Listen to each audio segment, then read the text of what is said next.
എല്ലാവർക്കും നമസ്കാരം. നമ്മുടെ നാട്ടിൻപുറങ്ങളിൽ കാണപ്പെടുന്ന ഒരു ഔഷധ സസ്യമാണ് മലതാങ്ങി. സ്ത്രീകളുടെ ആരോഗ്യ സംരക്ഷണത്തിനും വിഷചികിത്സയ്ക്കും ഒരുപോലെ പേരെടുത്ത ഒരു ഔഷധ സസ്യമാണിത്. ഇലകൾക്ക് ഹൃദയത്തിന്റെ ആകൃതിയുള്ള ഇത് ഒരു വള്ളിച്ചെടിയാണ്. ഇതിന്റെ വേരാണ് പ്രധാനമായും ഔഷധങ്ങൾക്കായി ഉപയോഗിക്കുന്നത്. വേരിന് പുറമെ ഇലയും തണ്ടും ഔഷധയോഗ്യമാണ്. ശരീരത്തിലെ രക്തം ശുദ്ധീകരിക്കാനും ഹോർമോണിന്റെ നില ക്രമീകരിക്കാനും മുറിവുകൾ ഉണങ്ങാനും മലതാങ്ങിക്ക് ഒരു പ്രത്യേക കഴിവുണ്ട്.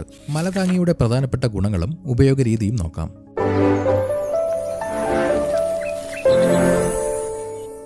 ആർത്തവ സമയത്തുള്ള അമിതമായ രക്തസ്രാവം, ഗർഭാശയ ശുദ്ധി, വെള്ളപ്പൊക്ക് എന്നിവയ്ക്ക് മലതാങ്ങി നല്ലതാണ്. വയറിളക്കം, ഗ്രഹണി തുടങ്ങിയ അസുഖങ്ങൾക്കും ദഹനക്കേടിനും മലതാങ്ങിയുടെ വേര് കഷായം വെച്ച് ഉപയോഗിക്കാറുണ്ട്. ഇതിന് ബാക്ടീരിയകളെ നശിപ്പിക്കാനുള്ള കഴിവുള്ളതിനാൽ മുറിവുകൾ പെട്ടെന്നുണങ്ങാൻ ഇത് സഹായിക്കും.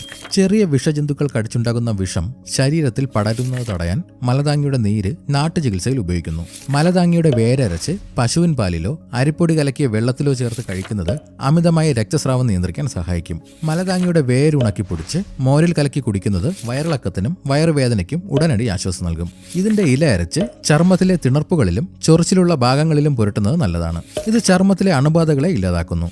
മുറിവേറ്റ ഭാഗത്ത് മലതാങ്ങിയുടെ ഇലയുടെ നീരൊഴിക്കുന്നതും ഇല അരച്ച് വച്ച് കെട്ടുന്നതും മുറിവ് വേഗത്തിൽ ഉണങ്ങാൻ സഹായിക്കും. മലതാങ്ങിയുടെ വേരും തണ്ടും ചേർത്ത് തിളപ്പിച്ച വെള്ളം കുടിക്കുന്നത് മൂത്രത്തിലെ തടസ്സം മാറാനും മൂത്രമൊഴിക്കുമ്പോഴുള്ള എരിച്ചിൽ കുറയ്ക്കാനും സഹായിക്കും.